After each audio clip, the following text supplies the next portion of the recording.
Good afternoon, guys, and welcome to the podcast. I'm really delighted about today's guest, Jody Donaldson, and he is an entrepreneur. And I love entrepreneurs that come onto the podcast. Today's themes are going to be mindset, resilience. He's a former FBI agent turned entrepreneur, invested in real estate, and also a podcast host. And I love having him on the show to add value to the audience. Jody, welcome. Hey, thanks so much for having me. Looking forward to today's conversation. Yeah. And briefly introduce yourself, and I'm excited to dive into the stories and the questions. Yeah, absolutely. So I'm Jody Donaldson. I'm currently in Raleigh, North Carolina. Moved down here about 4.5 years ago from the Washington, D.C. area. We were in Northern Virginia most of my life and career. And so I've been down here about 4.5 years with the family, and everybody's here. And then I got a business here that I started. I had been doing real estate up in Northern Virginia and sold that business when we came down here. But yeah, we're just my background. I have a diverse background, which we'll probably get into some of it, but I've had the great experience of doing multiple things. I started out in law enforcement and public safety and just moved along in different areas and became an entrepreneur probably about 15, 16 years ago. I started in real estate, and then it's branched into franchise ownership and some other real estate investing and things like that. Yeah, excellent. And we'll talk later about some of the lessons you learned as a FBI agent into becoming an entrepreneur. And so these days, what is the majority of your time? What do people come to you? Are you busy building a podcast, coaching? I know you've also written a book as well. So talk about what problems you're solving for others. Yeah, I'm not coaching, but I am a resource, I feel, for a lot of folks, right? I do have a day job. I work as a chief marketing and communications officer for a state government. So that is my day job. And then my 5 to 9 p.m. every day and every weekend is 3 or 4 different other jobs. So I am a podcast host. I did write a book. It's called The Progress Zone, Unlocking Your Full Potential. It's more of a guide than a story book. It just walks people through what can they do today to make themselves better tomorrow. Little steps. You can pick up a chapter on strategic thinking and decision-making and pull from there and put it into your day-to-day and make some change. Emotional intelligence, financial literacy. There's a whole bunch of topics I discuss in there. And then from that is where the podcast came about. I wrote the book really for myself, just because I feel like maybe it's because I'm older now and at an age where I see a lot of folks that are just empty shells of themselves. They're just stuck on the gerbil wheel in a rat race of life, and they work so hard, and there's just so much more to life that I think we could be pulling out of it. So that's what motivated me. I got a lot of feedback from the book, which was unexpected, but just people really saying, hey, this kind of resonated with me. I'm in that place where I just need a kickstart. And I read a chapter, and that's exactly what I needed to do. I needed to go to network or take a language or do something just to get me going. And so that's what started the podcast. And it's been great. It's new and it's been growing. But yeah, it's really just providing an outlet for folks to hear stories of entrepreneurs and business leaders, folks in health and fitness, folks that are specialists in their field that can help any of us just improve ourselves each day. Yeah. And I love that. And along those lines, because why are so many people stuck in life? It sounds like majority of people you hear about here in America, they're unhappy, they're unfulfilled. Why is that? Yeah, I think it's a great question. I think when you look at it, I think they're overwhelmed. There's a difficult economy, there's difficult jobs and families and illnesses everybody goes through. But I think when they look at it and they just get so overwhelmed that they just get stuck, they get frozen. They're like, oh, got to go in. And it's literally just repetitive, right? They're just in the zone of that. But if they step out of it and really just think about what could I do differently, one thing to change that pattern, right? To change that dance that we're doing every single day. And so I feel like it's probably overwhelming for the majority of folks. And they just feel like it's not going to change. I need this job, or this is the way it's going. I'm just going to stay here. And they have that fixed mindset versus a growth mindset of, hey, I can have control over how I feel or what I do or the relationships I have or the jobs I have. And so I think that really just is where folks they're just in this circle of, this is how we do it. Yeah. It's so interesting because we're just living in a period of just so much abundance. We have all these tools and technology, and it seems like the people that embrace what you're doing are getting further and further ahead, while everybody's falling behind. What are the biggest misconceptions people have about progress, and how do you help them reframe those beliefs? Yeah. I think people might think progress, it's like they're waiting for perfection, right? I can't start this fitness routine because the schedule doesn't work out, or I want to write a book, but I can't get through the first page, and or it didn't come out the way they wanted and they sit on it. It's just got to build some momentum. Just do something, right? Just change that mundane routine to jumpstart something. So for me, progress has never been about just being perfect. It's about movement, intentional steps in all areas of your life to really just make you better than you were yesterday. I say it all the time, and I feel this, is that you and I, our future selves are hoping that we're constantly learning, right? I have a thing that's called always be learning, ABL. If 5 years from now, our folks are like, man, you haven't done nothing for 5 years, we're letting ourselves down, right? So I think that's so important, that break it down one thing at a time, right? They say, how do you eat an elephant one bite at a time? Just do something. You don't say I can't do a 60-minute workout. Do a 10-minute workout. Work yourself up to that. Don't say I'm going to write a whole book. Say I'm going to write a page a day. Break it down to where it's manageable. And then those little wins, you stack them. And that creates the momentum that I think is going to break people into knowing that there's other opportunities out there. One of the common things I hear is a lot of people, it sounds like they have all these rationalizations and excuses. I'm too old, or I have a wife and kids, or I have a spouse and kids, or I've invested too much into my career, I can't walk away, and all these stories. How do you help people take control of these narratives? Yeah, I think that's a great question. I think really what I see consistently or hear consistently from folks is it's almost they have that little bit of a victim mentality versus an ownership mentality, right? So they have built out that I'm stuck in this job. I can't, this is where I got to be. I'm not going to be able to advance, or I have this paycheck. I can't walk away from it because I don't know how I'm going to do it otherwise. And it's when they take that victim mentality, and I'm not saying everybody is, but I feel like a majority of folks, even if they don't think they feel that way, I think it comes out in the way they talk and the way the actions they do. But when they do that, they take the power away from them for making those changes. And I think that's where, if they could just change it to say, okay, instead of, I'm never going to get promoted, what can I do now to help set me up for opportunities in the future? What can you control within yourself? We can't control a lot of the external, but we can control how we react, what we do to position ourselves better. And so I think, to me, if they could take a little bit of the victim mindset and make more ownership, that it really changes that perspective of where they are and what's an opportunity that they might not know about. Interesting. And I really love this idea. What lessons as a FBI agent did you take away into developing a successful professional career, investment career, entrepreneur, podcast host? What are the common lessons across all those careers?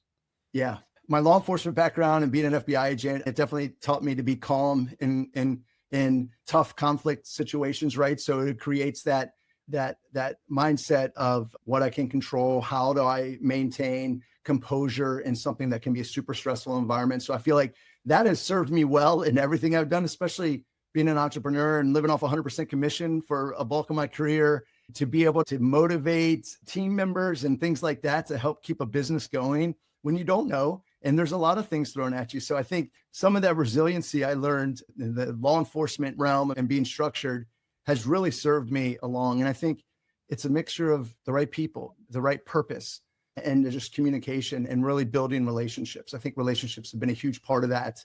And I think that if you don't, and I think probably post-COVID, one of the things is it created a lot of introverts. And I feel like I was a super extrovert, but then COVID, maybe I'm a little bit more introverted now and need that. But I think we need that human relationship professionally, socially, however we need it to get our cups full a little bit to where we can go out and do that. So all those careers that I've had, it might look like on paper that I've had 5 different lives, but at the core, it's really the same principles of discipline, people, and purpose.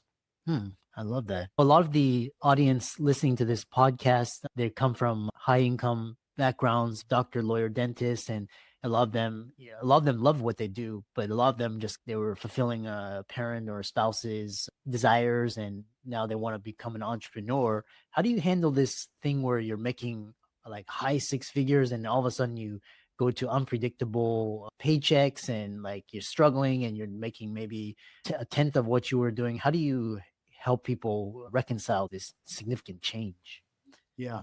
I think it gets down to what is their goal? What do they really want? What are they seeking? Is it to step away from the day-to-day job that they have? Is it create some passive income on the side where they can invest in things? I'll tell you, I'm a new franchise owner. Through that process, I have met a lot of doctors and a lot of dentists that are part of the brand that I am in fitness and wellness that have said, hey, I need to get this going on the side. And then my hope is to walk away from my practice one day. I'll be able to then step into this, run it at a regional level, open multiple locations. And I think that's how, when you talk to folks that can't see that, you just share with them the opportunities that could break away as a side hustle or as a side investment that could then lead into that. I think it's really hard if someone's making that much money and then says, yeah, I can't go make 30,000 a year or make no income for a year while I'm building my business. That's going to be a tough thing to sell. So I think here's how you can get this going now. And here are the little things you can do, whatever your investments are, business opportunities. I think it's a big statistic I see now, right? Like baby boomers are retiring. A lot of these mom and pop businesses around the country, they don't have an exit strategy, right? They have been a plumber and an electrician and all these things. And those companies have a great customer base, residual income every year on service plans and things like that. And it's like, they don't have an exit strategy, but there's an opportunity to buy into a business and maybe update automation and do some things to make it streamlined and keep the staff that's already doing it, right? So there's all these little things that I think, again, it's getting overwhelmed and not knowing, but you've got to take your time and just start picking at it and learn. Try to, again, learn every day, do something different, research something different that's going to help you to get to that area. Yeah. And I love how you talk about build something on the side so that it's not just you're just jumping out of an airplane with no parachute. You have something to sustain you. Because and I love how you, with your background in the FBI, and you talked about discipline. What habits or routines do you have that have made the biggest difference in your ability to grow, stay consistent, and when pursuing big goals?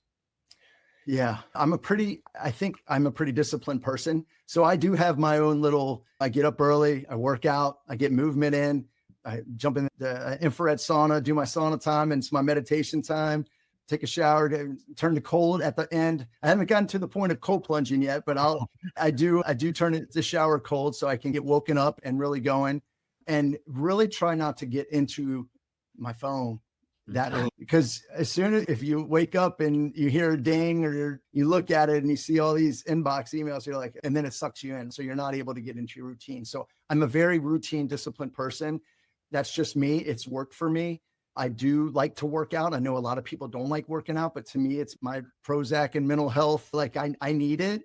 And so that's really just helped me have a foundation of that discipline. Then when I left government work before and jumped into real estate full-time as a real estate agent in Northern Virginia, I had to time block and say, this is what I'm going to do during this time, and really structure my schedule. Because I went from someone telling me where I had to be, what I had to do for 12 hours a day to what do I do now? This is my business and there's no money coming in unless I'm doing something, right? So I think just having that structure and discipline has helped me through all the things that I've done.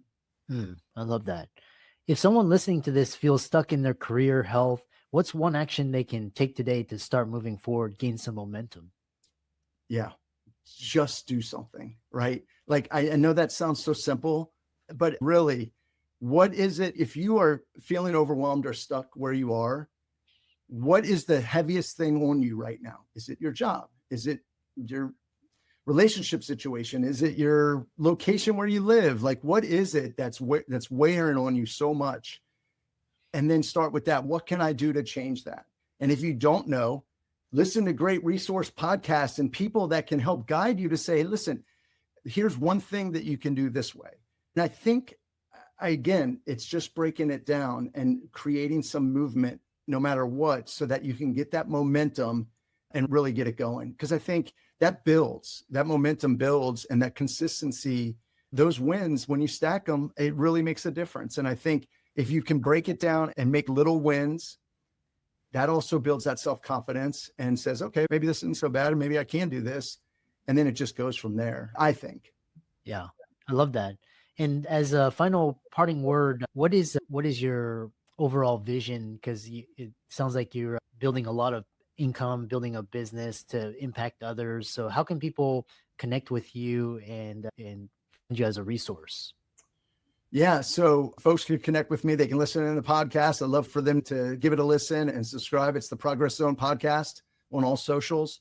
As you said, building a business. I'm a new franchise owner of Alloy Personal Training. We opened a studio in Cary, North Carolina.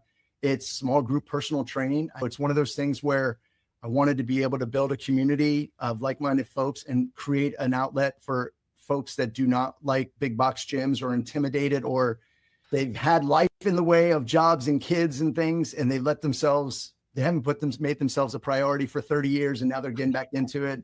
There's no mirrors. You come in, it's a judgment-free zone, and we have small groups, no more than 4 to 6 people. And I really wanted to do that because that's one thing that I could feel passionate about, is that we're changing lives. We're making people get stronger. And I think there's a lot of momentum in your background. Like, strength training is so important with functionality to live longer. And we have a lot of momentum with the Peter Attias of the world and the Huberman Labs and all this stuff about. Peter Attia was just on 60 Minutes the other night talking about strength training and how to create that what do they call it? The centenarian decade or something like that. Like, the last 10 years of your life, what do you want it to be? And how do you want to function in that? So that's kind of why I did that. But yeah, I think reach out, listen to the podcast. I'm on LinkedIn as well. I'm a big believer in networking. Like I said, I don't offer coaching. It's just one of those things where if I could be a resource for anybody, I love to talk, and I love to connect with like-minded individuals that really just want to make the best of their lives. Excellent. I really enjoyed that, and really enjoy your energy and your enthusiasm, passion, and keep up the great work. Thank you. Thank you. Would you consider coming on our podcast sometime? Oh yeah, absolutely. I would love to. Yeah, I'd love to. And I love inspirational and motivational and helping support the community. So yeah, I agree.